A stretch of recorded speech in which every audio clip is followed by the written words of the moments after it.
দেবর্ষী নারদ জিজ্ঞাসা করেছিলেন মহাপ্রভুর কাছে, ভগবানের কাছে, প্রভু তোমার কাছে একটা প্রশ্ন করি, বলো। কি জিজ্ঞাসা করছে মা? বলছে জগতের জীব তোমাকে কিভাবে ডাকলে তুমি তার ডাকে সাড়া দেবে? কত সুন্দর বললেন প্রভু। তিনি বললেন দেবর্ষী নারদকে বলছেন গোবিন্দ যে দেবর্ষী জগতের জীব যদি ভালোবেসে আমাকে একটা ফুল দিয়ে ডাকে আমি তার ডাকে সাড়া দেব। যদি তার কাছে ফুল না থাকে, কি গো মা সব সময় ফুল পাওয়া যায়? তখন প্রভু বললেন বেশ, যদি ফুল না থাকে আমার সন্তান আমার ভক্তরা যদি আমাকে একটা তুলসী পত্র দিয়ে ডাকে আমি সাড়া দেব। যদি তুলসী পাতাও না থাকে, দেখুন ভগবানকে পেতে গেলে কি কষ্ট করতে হয় মা, কি কি দিতে হয়। বলছে যদি তুলসী পাতা না থাকে তাহলে তারা তোমাকে ডাকবে না, তারা কি করে ডাকবে তোমায়? বেশ, তুলসী পাতা যদি না থাকে, যদি একটু গঙ্গার জল আমাকে দিয়ে ডাকে আমি সাড়া দেব। আবারও বললেন ও দয়াময়, যদি তার কাছে গঙ্গার জল না থাকে? ভগবান বললেন বেশ, তাতেও কোনো দুঃখ নেই। এই জগতে এই পৃথিবীতে যা কিছু আছে কোনো কিছুই যদি আমার ভক্তের কাছে না থাকে, আমি তো আমার ভক্তকে দুটি করে নয়ন দিয়েছি, হরি বল হরি বল। একটাই দিয়েছি গঙ্গা, একটাই দিয়েছি যমুনা। আমার ভক্তরা যদি ভালোবেসে আমাকে দুফোঁটা নয়ন বাড়ি বরিশন করে ডাকে, দুফোঁটা চোখের জলে যদি আমার চরণে নিবেদন করে, সংসারের জন্য তো সারা জীবন কাঁদে, আর আমার জন্য দুফোঁটা নয়নের জল। যদি কোনো জীব আমার জন্য দুফোঁটা নয়ন জল যদি আমাকে স্মরণ করে দুফোঁটা নয়ন বাড়ি আমায় দান করে দেয়, আমি সবকিছু সইতে পারি দেবর্ষী। ভক্ত যদি আমার জন্য কাঁদে আমি সইতে পারি না।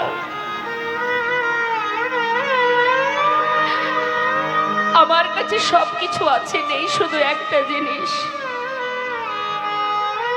সেটা হলো ভক্তি। যেটা আছে ভক্তের কাছে, আমার কাছে আছে কৃপা, আমি কৃপা করতে পারি। আর ভক্ত যে শুধুমাত্র ভক্তি দ্বারাই আমাকে চিরতরে আমাকে তার কেনা দাস করে রেখে দিতে পারে। আমি চিরতরে ভক্ত চরণে দাস হয়ে যাই যদি কোনো ভক্ত আমাকে একবার ভালোবাসে, মনে প্রাণে ভালোবাসে।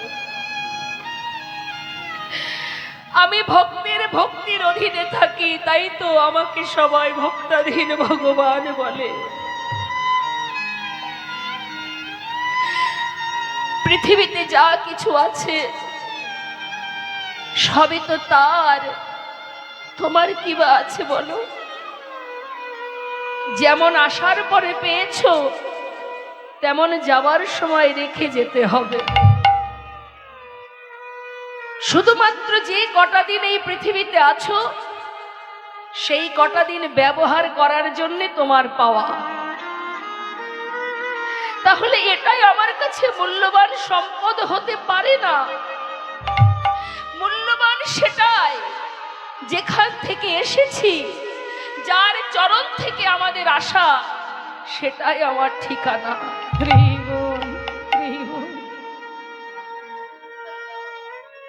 তাই সেই ঠিকানা যদি আমাদের মনে না থাকে, সেই ঠিকানা যদি আমরা ভুলে যাই, সেই ঠিকানা দেখাতে পারে, সেই ঠিকানা তোমাকে সেই দিতে পারে এই কলিযুগে একমাত্র সদ্গুরু। সংসার দেবে না, কারণ সংসার হচ্ছে মোহ আর মায়া দ্বারা তৈরি। তাই তুমি যেখানে যাও, যত কাজই করো না কেন, যে পথে যাও না কেন, যেভাবে জীবন কাটাও না কেন, নিজের ঠিকানাটা ভুলে যেও না। মাথায় রেখো, সংসারের মধ্যে এসেছিলাম চাকরি করতে, ভগবানের দাসত্ব করতে। সেই দাসত্বটা ভুলে গেছি আমরা, সবাই মায়ার দাসত্ব করে যাচ্ছি। কিন্তু মায়া তোমাকে ততদিন ভালোবাসবে যতদিন মায়ার জন্য তুমি করতে পারবে। যেদিন তোমার ক্ষমতা ফুরিয়ে যাবে সেদিন মায়া তোমাকে ত্যাগ করে দেবে। একজন তোমার কাছে থাকবে, সে তোমাকে নিয়ে যাওয়া পর্যন্ত থাকবে, সে কোনোদিন তোমায় ছাড়বে না। কারণ তুমি তার অংশ, তুমি তার সন্তান, তুমি তার শক্তি, তুমি তারই অংশ। অর্থাৎ আমরা সবাই ভগবানের অংশ। আমরা সাক্ষাৎ, আমরা চেতনা, আমরা চৈতন্য। এই দেহটা অসার, আমি অসার নই। এই দেহটার মৃত্যু আছে, আমার মৃত্যু নেই। আমার ক্ষয় নেই, আমার রং নেই। এটা তারই কৃপা, যিনি আমাদের পিতা, আমরা তারই অংশ। তাই আমাদের মৃত্যু হতে পারে না, মৃত্যু হয় দেহের। তাহলে সংসার এটা তো একটা, শাস্ত্রে বললেন মায়ার সংসার, এটা মহামায়ার একটা শক্তি। মা মহামায়া, মা দুর্গার একটা শক্তি, যে এটা একটা মোহ এবং মায়া দ্বারা সৃষ্টি একটা পরিবার। তুমি সংসারে আছো মানে তোমাকে দায়িত্ব পালন করতেই হবে। তাই বলে নিজের কথা তো ভাবতেই হবে মা, তাই না? নিজের কথা ভাবতে হবে, নিজেকে ভুলে গেলে হবে না।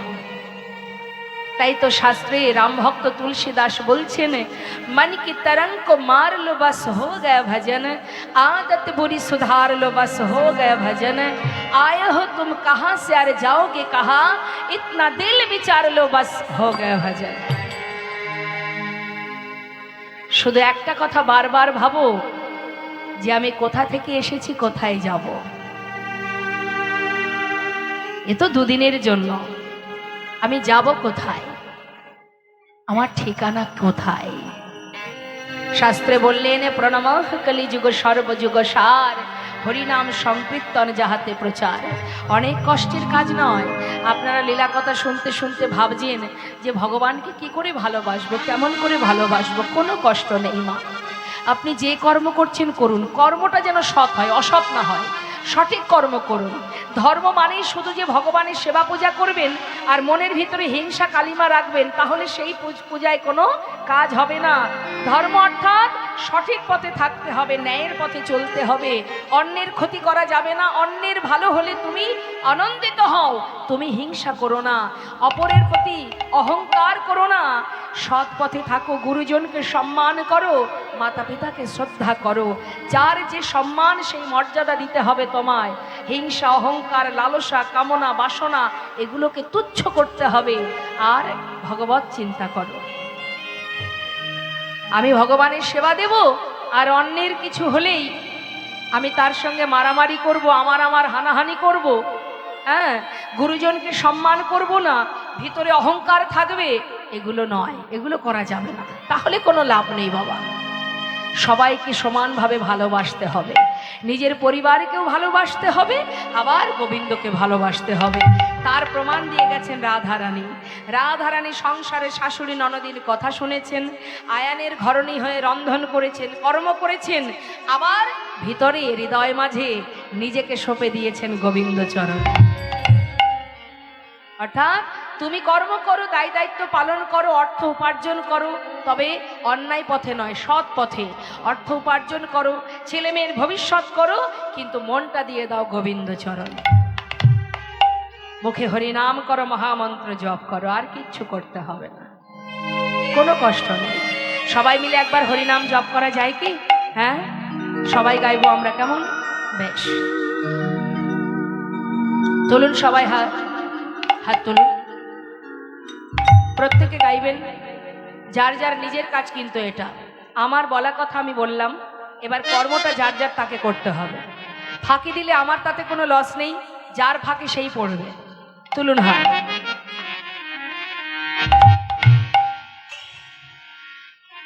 হরিনাম করবেন, স্বতঃস্ফূর্তভাবে করবেন, নামের মধ্যে অলসতা রাখবেন না, জোরে জোরে গাইবেন এবং মন থেকে গাইবেন, ঠিক আছে?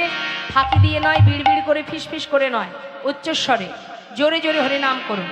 ওমা এদিকে হাতগুলো তুলবেন না, এখন তুলবেন না তো তুলবেন কবে? তুলুন হাত,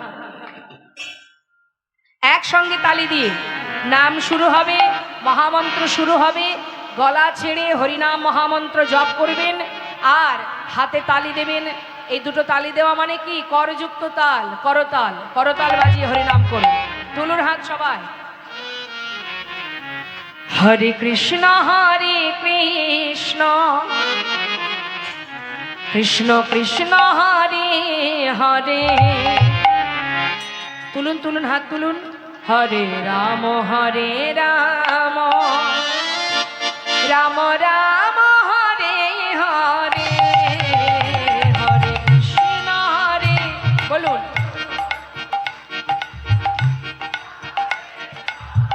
বাহ, হরি বল।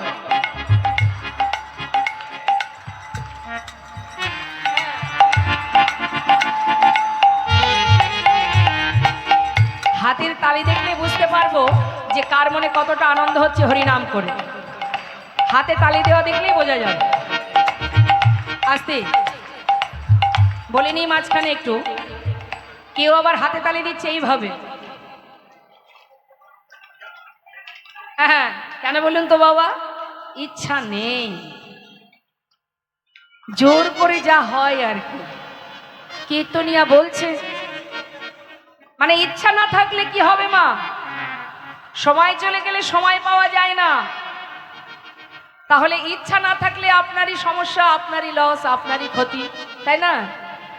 এই তো সুযোগ, সাধুসঙ্গ করছেন আপনারা। সাধুসঙ্গ সর্বশাস্ত্রে কয় লবমাত্র সাধুসঙ্গে সর্বসিদ্ধি হয়। কে জানে জীবনে পূর্বে যত অপরাধ করেছেন, আজই এই হরিনাম আস্বাদন করে বা হরিনাম গাইলে আপনার জীবনের সমস্ত পাপ থেকে আপনি মুক্তি লাভ করবেন। কে বলতে পারে? সাধুসঙ্গ করলেই তো উদ্ধার হয় মানুষ, তাছাড়া আর উদ্ধারের রাস্তা নাই মা। তাই এটা করবেন না, জোরে জোরে করবেন, হাত তুলে করবেন। অনেকে হাত তুলতে লজ্জা পায়, কারণ এই জাগতিক অর্থে যদি একটু ধনী থাকে না, এই পার্থিব জগতের টাকা পয়সায় যদি কেউ ধনী হয়, সে দেখবেন আবার একটু লজ্জা বোধ করে। আমি যদি হাত তুলে হরিনাম করি তাহলে আমার ডিমান্ডটা কমে যাবে।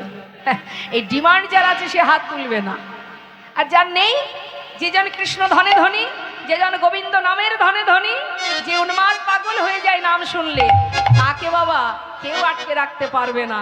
সে হরিবাসুর বলো, যেখানেই বলো, দুহাত তুলে হরে কৃষ্ণ, এটাই হচ্ছে ভক্তের লক্ষণ। হ্যাঁ, তাই সবাই মিলে তালে তালে হরে কৃষ্ণ কৃষ্ণ কৃষ্ণ হরে হরে, হরি বল হরি বল, রাম হরে রাম রাম রাম হরে হরে, হরে কৃষ্ণ হরে। হ্যাঁ বাবা,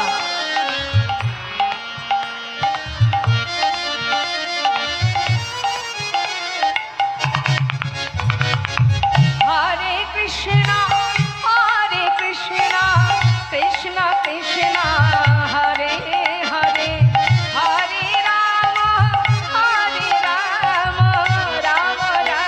কৃষ্ণ কৃষ্ণ হরে হরে, হরে রাম রাম রাম হরে হরে,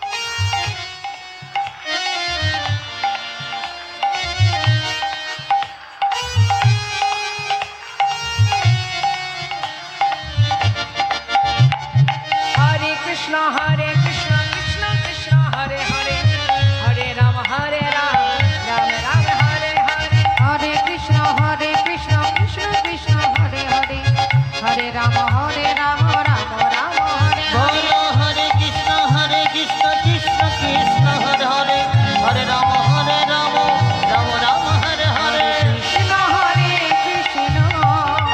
কৃষ্ণ কৃষ্ণ কৃষ্ণ হরে হরে, হরে রাম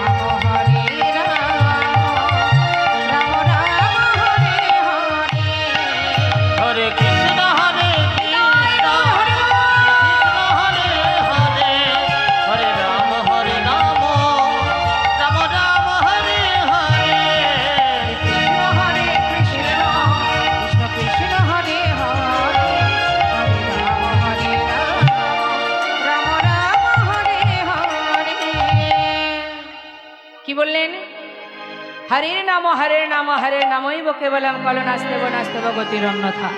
নাম ছাড়া জীবের গতি নাই, গতি নাই, গতি নাই। শুধু তাই নয়, আমাদের এটাই অহংকার, এটাই গর্ব যে হরিনাম আজ আমরা সবাই মিলে গাইছি, এটা শুধুমাত্র যে আমাদের ভারতবর্ষে আছে তা নয় মা। পৃথিবীতে যত আছে নগরাদি গ্রাম সর্বত্র প্রচারিবে মোর হরিনাম। অন্যান্য যুগের ধর্ম যখন প্রচার হয়েছিল তার একটা নির্দিষ্ট জায়গায় সীমাবদ্ধ ছিল, কিন্তু কলিযুগের হরিনাম কোনো নির্দিষ্ট জায়গায় বাধা নেই মা, এটা সর্বত্রে দেশ বিদেশে ছড়িয়ে পড়েছে। তাই তো দয়াল গৌর হরির মধ্যে এমন প্রেমের মূর্তি প্রেমময় আর কোনো যুগে ছিল না। তাই আমরা সবাই মিলে এবার লীলায় যাব। যে মহাজনী পদাবলী শুনছি মহাজনের চরণে প্রণাম করে জয় রাধে। এ তৃণভুবনে আনন্দে ভরিল, ভুবনে আনন্দে ভরিল, উঠিল মঙ্গল এ ভুবনে আনন্দে ভরিল, উঠিল মঙ্গল কহে প্রেমানন্দে এমন গৌরাঙ্গ, কহে প্রেমানন্দে এমন গৌরাঙ্গ, কহে প্রেমানন্দে এমন গৌরাঙ্গ, কহে প্রেমানন্দে এমন গৌরাঙ্গ, প্রতিনা জনমিল কহে প্রেমানন্দে এমন গৌরাঙ্গে, রতি না জন্মিল মোর। রতিমতি হল না গো, রতিমতি হলো না গো। এমন দয়াল গৌর অবতারে রতিমতি হল না গো। দয়াল গৌর অবতারে, আমি আসা যাওয়া সার হলো, দয়াল গৌর অবতারে, কবে আসা যাওয়া ধার হলো, দয়াল গৌর অবতারে, কবে আসা যাওয়া সার হলো, রতিমতি হলো না গো। ওই না কহে প্রেমানন্দে এমন গৌরাঙ্গে, রতি না জন্মিল মোর। কহে প্রেমানন্দে এমন গৌরাঙ্গে, রতি না জন্মিল মোর। কহে প্রেমানন্দে এমন গৌরাঙ্গে রতিনা জনমিল মোর। যে মহাজন পদাবলী লিখছেন, এত সুন্দর সুন্দর পদ লিখছেন যারা, যে বৈষ্ণব মহাজনেরা, তাদের এমনই দীনতা, এমনই ভক্তিমা। বলছে এমন দয়াল এলেন বটে কলিযুগে, কিন্তু আমরা তাকে পেয়েও আমাদের রতি জন্মালো না, মতি জন্মালো না। একে বলে দীনতা মা। ভজন করেও ভালোবেসেও যেন মনে হয় ভালোবাসা হলো না, এটা ভক্তের লক্ষণ। এত সময় শুনলাম আমরা মহাজনী পদাবলী, এবার চলে যাব আমরা লীলা আস্বাদনে। তা যেহেতু আমাদের লীলা ভক্ত আর ভগবানের মধুর লীলা, বৃন্দাবনে গোবিন্দের চরণ পেয়েছিলেন সেই ভক্তের কথা আমরা শুনবো। তাই যেহেতু বৃন্দাবনে মিলন হবে, সেই জন্য আমরা বৃন্দাবনে ভজন শুনবো, তারপরে লীলায় চলে যাব। সবাই মিলে একটু আনন্দ করব আমরা একটা ভজনের মধ্যে দিয়ে। হরে কৃষ্ণ। তো বৃন্দাবনের রাজাকে মা, না না ঠিক করে বলুন কে রাজা? হ্যাঁ ঠিক না ভুল? না না ভুল। সবাই কনফিউশনে ভুগছে, কি সর্বনাশ, এতদিন তো সেটাই জানতাম। কে দেখেছেন? একজন বলছে কৃষ্ণ। এবার যদি বলি না না, তাহলে অন্য কাউকে আবার খুঁজবে। সবাই একটু মনের জোর দিয়ে স্বতঃস্ফূর্ত ভাবে একেবারে বিশ্বাসের সহিত বলুন তো, কে বৃন্দাবনের রাজা? হ্যাঁ এই তো, এত সময় দোটানায় ছিলেন। প্রেম সে বলিয়ে রাধা রানী কি, একদম দোটানায় থাকবেন না। হ্যাঁ সোজা ডাইরেক্ট উত্তর। কি বলছে? রাধা হলেন বৃন্দাবনের সরকার, রাধা হলেন রাজা। তা চলুন আমরা রাজা জয় দিই, সবাই মিলে যাব বৃন্দাবনে। তো বৃন্দাবনের রাজার তো জয় দিতেই হবে, না হলে ঢুকতে পারবো না, তাই তো? চলুন। বৃন্দাবন ধাম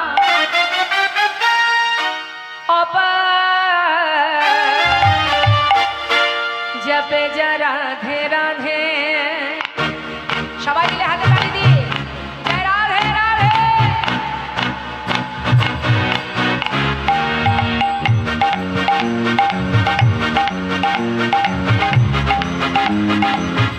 রাধে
কথাটা কি বললেন? যে রাধা নাম করবে সে অনায়াসে কৃষ্ণ প্রেম পাবে। তার মানে বোঝাতে চাইলেন মহাজন যে তুমি যদি আশ্রয়কে ঠিকঠাক আশ্রয় করতে পারো অনায়াসে বিষয় পাবে। তাহলে আশ্রয় তত্ত্ব বৃন্দাবনে কে মা? রাধারানী, আর বিষয় আমার গোবিন্দ। সত্যি কথা, একটা সাধারণ উদাহরণ, যদি বাজারে গিয়ে আপনি একটা কলগেট কেনেন, কলগেটের সাথে সাথে একটা ব্রাশ ফ্রি পাওয়া যায় না? হ্যাঁ, আপনি দোকানে গিয়ে বলবেন না যে আমার ব্রাশ দিন, আপনি কলগেট চাইবেন, তার সাথে ব্রাশটা এমনি পেয়ে যাবেন। ঠিক তদ্রূপ যদি আপনি রাধাকে ঠিকঠাক ভজন করেন, রাধারানীর কৃপা লাভ করেন, অনায়াসে কৃষ্ণ প্রেম আপনি লাভ করবেন। তাই মহাজন বলছে যে রাধা রাধা গাবে, তো প্রেমে পদার্থ পাবে। जो राधा राधा गावे, जो प्रेम पदार्थ पावे। কত হয়ে যায় বেড়া পার, जपे जा राधे राधे। वो कहाँ जाए मेरा पार, जो पी जा राधे राधे।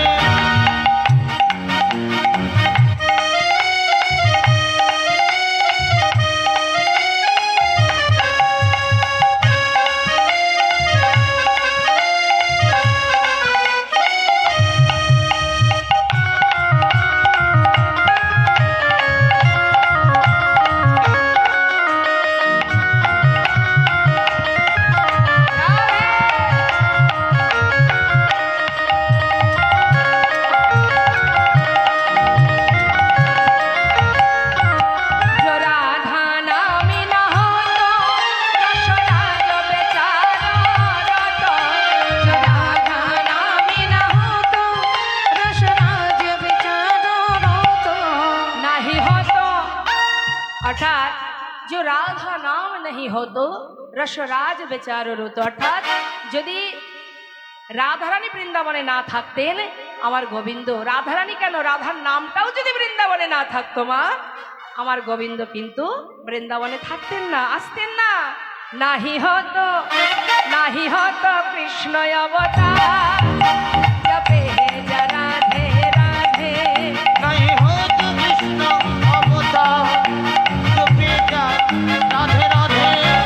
বৃন্দাবন ধাম অপার, জপে যা রাধে রাধে। भजे जा राधे राधे। आए जो पी जा राधे राधे, भजे जा राधे राधे। जो पी जा राधे राधे। प्रेम से बोलिए राधा रानी की, श्याम सुंदर की, बाके बिहारी लाल की, जमुना माँ की, राधा रानी की। জয়টা আর একটু জোরে হতে হবে, এরপরে যেন ভুল না হয়। হ্যাঁ, এমন ভাবে জয় দেবেন একেবারে বৈকুণ্ঠের নারায়ণের সিংহাসন যেন টলে যায়, গোলকধামে গোবিন্দের সিংহাসন যেন টলে যায়। জোরে জোরে জয় দেবে। জয় রাধে রাধে। শ্রীধাম বৃন্দাবনে ভগবানের চরণ পাদপদ্ম লাভ করেছিলেন যে ভক্ত, বেশি দূর তার ঘর নয়, কলির জীব বাবা। এই কলির জীব, তার কথাই আমরা শুনবো। অনেকে দেখবেন ভগবত কথা শ্রবণ করে অনেকে বলে ওটা ভগবানের সময় হতো, আমাদের বেলায় এসব আর হয় না। ভগবান সবাইকে কৃপা করতেন, ভগবান সবাইকে দেখা দিতেন, এই কলিযুগে এসব আর হয় না। কিন্তু যদি তাই নাই হবে, তাহলে আজকে যে লীলাটা আমরা শ্রবণ করব সেখান থেকে আমরা বুঝতে পারবো কলির এক ভক্ত, কলির এক জীব যে ভগবানের চরণ পেয়েছেন। তা সেই ভক্তটি মুর্শিদাবাদ জেলার, মুর্শিদাবাদের একটি জায়গা আছে কান্দি বলে একটি জায়গা, আপনারা অনেকেই জানেন কান্দি বলে নামটা। এই কান্দির মস্ত বড় জমিদার ছিলেন এই লালাবাবু, যার পিতা ঠাকুরদাদা ছিলেন গঙ্গা গোবিন্দ সিংহ, পিতার নাম প্রাণকৃষ্ণ সিংহ, আর নাতির নাম অর্থাৎ প্রাণকৃষ্ণ ছেলের নাম হচ্ছে কৃষ্ণচন্দ্র সিংহ। ঠাকুরদাদা ভালোবেসে নাম দিয়েছিলেন লালা, এমনকি বৃন্দাবনে যাবার পর তার নাম হয় লালা। তা মা, এই কৃষ্ণচন্দ্র সিংহ যখন, আসতে কথা না, শান্ত হয়ে বসুন, 12 বছর বয়স বারান্দায় বসে আছে, জমিদারি কাচারি বারান্দায়। আর হঠাৎ তার বাড়িতে একজন কন্যাদায়গ্রস্ত ব্রাহ্মণ এসেছেন কিছু পাওয়ার আশায়। দরিদ্র ব্যক্তি, কন্যার জন্য এসেছেন। তো যেখানে সেখানে তো আর যাননি, জমিদারের ঘরে গেছে কিছু পাওয়াই বলে, পাওয়ার জন্য গেছে। দ্বারে এসে দাঁড়িয়েছে মা। এমন সময় দাঁড়ি তাকে কি করেছে, তাড়িয়ে দিচ্ছে। হবে না, কিছু পাওয়া দেওয়া যাবে না, এখান থেকে কিছু পাওয়া তোমার হবে না, তুমি চলে যাও।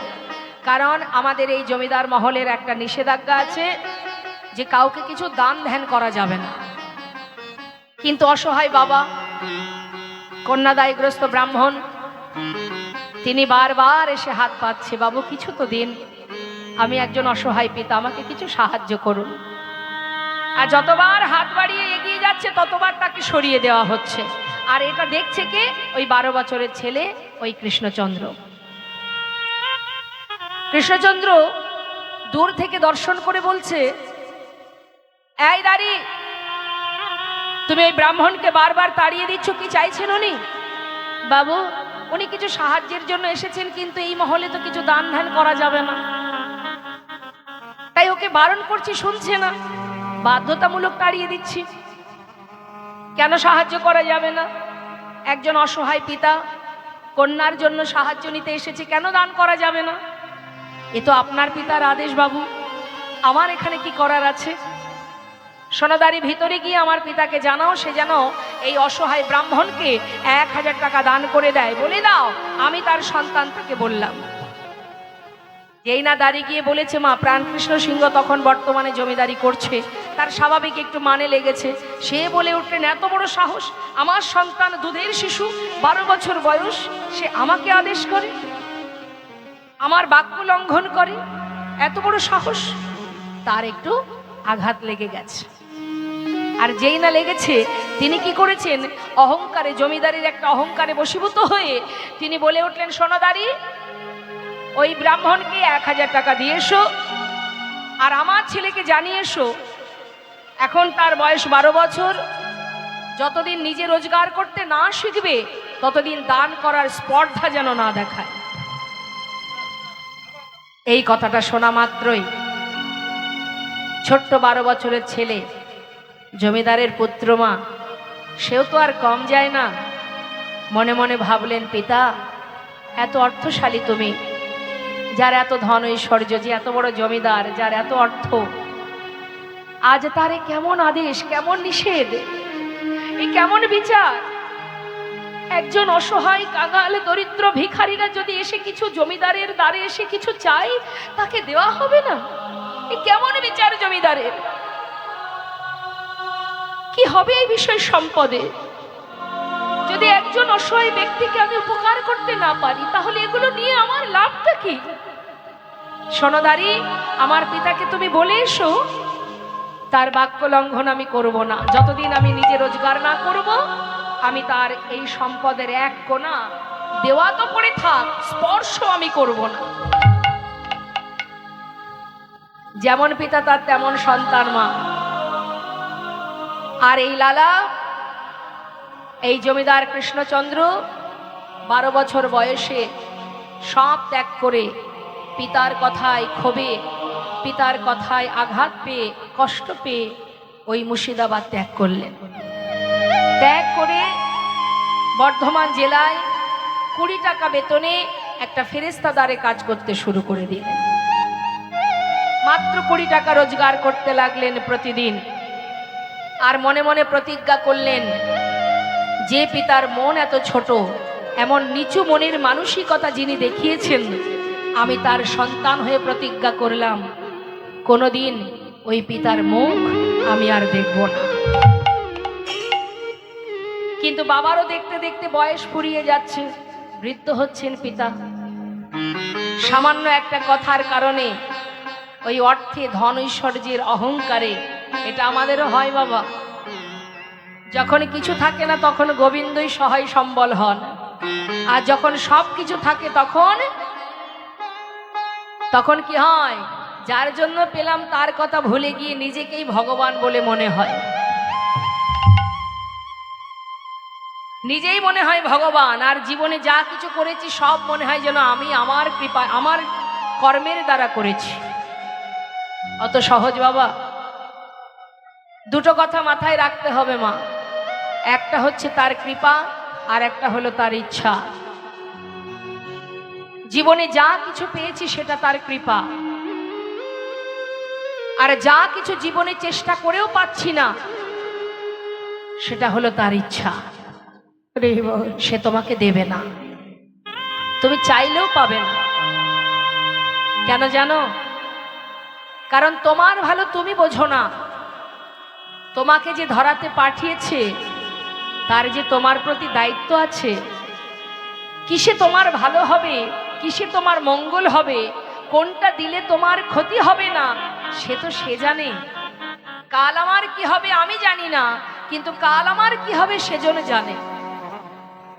তাই সর্বদাই তার চরণ স্মরণ করে আমাদের চলা উচিত, আর তাকে জানানো উচিত, তাকে বলা উচিত, হে প্রভু, হে গোবিন্দ, আমি জানি না আমার ভাগ্যে কাল কি আছে, তুমি আমাকে দিয়ে এমন কোনো খারাপ কাজ করিও না যাতে আগামী দিন আমার জীবনে খারাপ হয়ে যায়।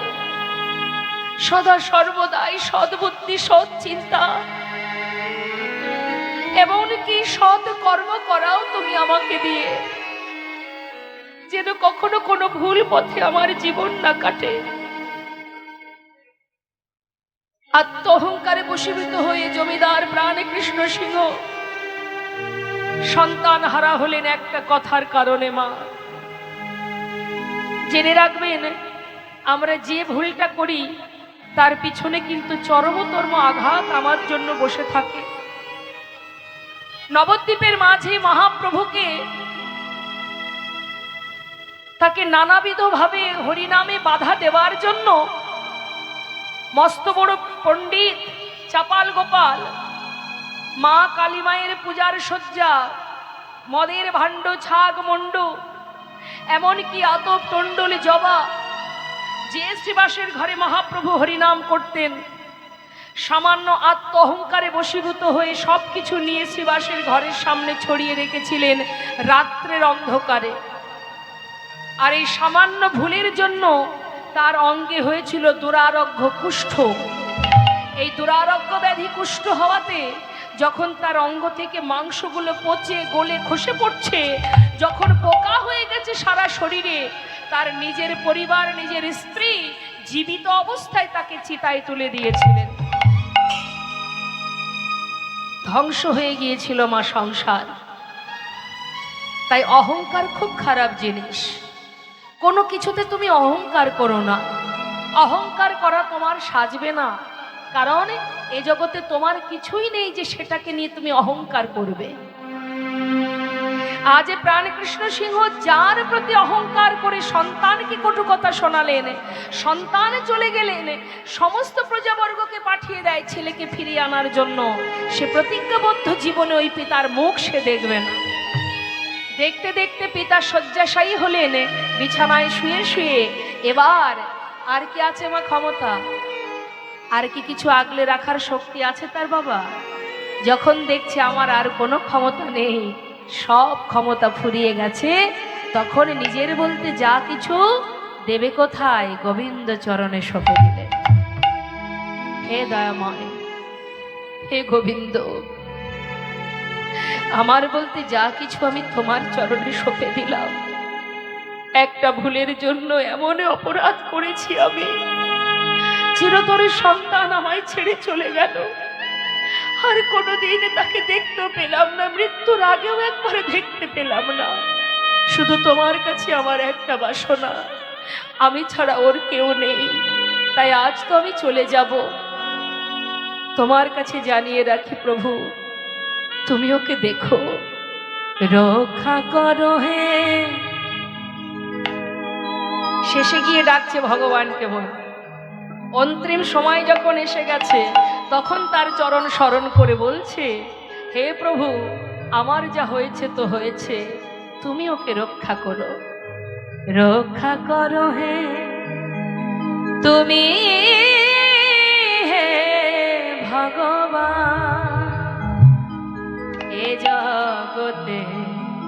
সবই কিছু তোমারই তো দান। বলো এ জগতে সবই কিছু তোমারই তো দান। একবার রক্ষা করো হে তুমি হে ভগবান, এই জগতে সবই কিছু তোমারই তো দান। তুমি আছো হরি বিশ্ব চরাচরে, তুমি আছো হরি বিশ্ব চরাচরে। শেষের দিনে হরি ডাকিব তোমারে। তুমি আছো হরি এ বিশ্ব চরাচরে, শেষের দিনে হরি ডাকি গো তোমারে। রক্ষা করো হে ভগবান, রক্ষা করো হে ভগবান, রক্ষা করো হে ভগবান। একবার রক্ষা করো হে তুমি হে ভগবান। বলো এ জগতে সবে কিছু তোমারই তো দান। বলো এ জগতে সবই কিছু তোমারই তো দান। বলো এ জগতে সবই কিছু তোমারই তো দান। প্রাণ পাখি উড়ে চলে গেল মা, আর দেখা হলো না পুত্রকে। বিদায় নেবার পর প্রজাবর্গরা, এলাকাবাসী সবাই গেল বর্ধমানে ওই লালার কাছে। বাবু, যার প্রতি আপনার এত ক্ষোভ, যার প্রতি এত বৃতৃষ্ণা, এত রাগ ক্রোধ, সে আর নেই পৃথিবীতে, চলে গেছে।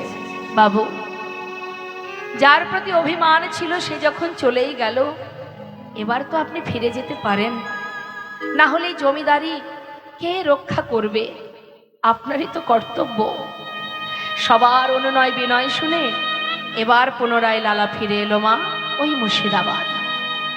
আসার পর সমস্ত জমিদারি যা যা নিয়ম কানুন আছে, যা হিসাব নিকাশ, সব কিছু বুঝে নিয়ে বাবা এবার জমিদারি রক্ষা করতে শুরু করলেন। উপযুক্ত বিবাহের বয়স হয়েছে বলে বিবাহ করলেন। স্ত্রীর নাম হলো কাত্যায়নী। একটা পুত্র সন্তান হলো, ভগবানের নামে নাম রাখলেন নারায়ণ। লীলা কথা শোনায়, শুধু শোনার জন্য নয়, এখান থেকে কিছু শিক্ষা পাওয়ার আশা করতে হবে, কিছু পেতে হবে। আমরা আগেই বলেছি মা, আমাদের চিন্তা ভাবনা যদি ভুল হয়ে যায়, জীবনটা ভুল পথেই যাবে। আমরা বর্তমানে দেখবেন ছেলে মেয়েদের অন্যরকম নাম রাখি। এখন ইদানিং দেখতে পাচ্ছি, আমি সত্যিই বলছি, দেখতে পাচ্ছি অনেক ঘরেই আছে যারা ভগবানের নামে সন্তানের নাম রাখে, এখন আর অন্য কিছু রাখে না। কিন্তু কিছু কিছু ব্যক্তিরা আছে যারা ভগবানের নামে নাম রাখে না, তাও কি আবার দেশি নামও রাখে না, একেবারে বিদেশে চলে গেছে নাম, রনি বনি জনি, হ্যাঁ, এই টাইপের নাম। কিন্তু ভগবানের নামে নাম রাখলে মা, তাতে উপকার অনেক রকমের আছে, অনেক রকমের উপকার। একটা উদাহরণ দিই, অনেকে হয়তো জানেন, অজামিল, যার ছোট ছেলের নাম দিয়েছিলেন লোমসমণি নারায়ণ। অজামিল জাতিতে ব্রাহ্মণ, কিন্তু তার ক্রিয়া ছিল, কর্ম ছিল চুরি করা, মানে নিচু প্রকৃতির কর্ম করতেন। কিন্তু সে কিন্তু জাতিতে উঁচু জাতি, ব্রাহ্মণ জাতি। লোমসমণির হয়েছিল শারীরিক ব্যাধি। দেবশ্রী নারদ বলেছিলেন, তোমার এই রোগ ভালো হওয়ার একটাই আছে মনিবর উপায়, সেটা হলো যে জাতিতে উঁচু জাতি কিন্তু কর্ম হবে তার নিচু প্রকৃতির, এমন মানুষের ঘরের থেকে যদি তুমি ভিক্ষা করে, মানে চাল ভিক্ষা করে রান্না করে খেতে পারো, তোমার এই রোগ ভালো হয়ে যাবে। এবার চিন্তার বিষয় মা, দেখতে হবে জাতিতে উঁচু, আবার কর্ম তার নিচু প্রকৃতির, এমন মানুষ কোথায় পাওয়া যায়। খুঁজে খুঁজে লোমশমণি ওই অজামিলের বাড়িতে গেলেন। কথাগুলো মন দেবেন।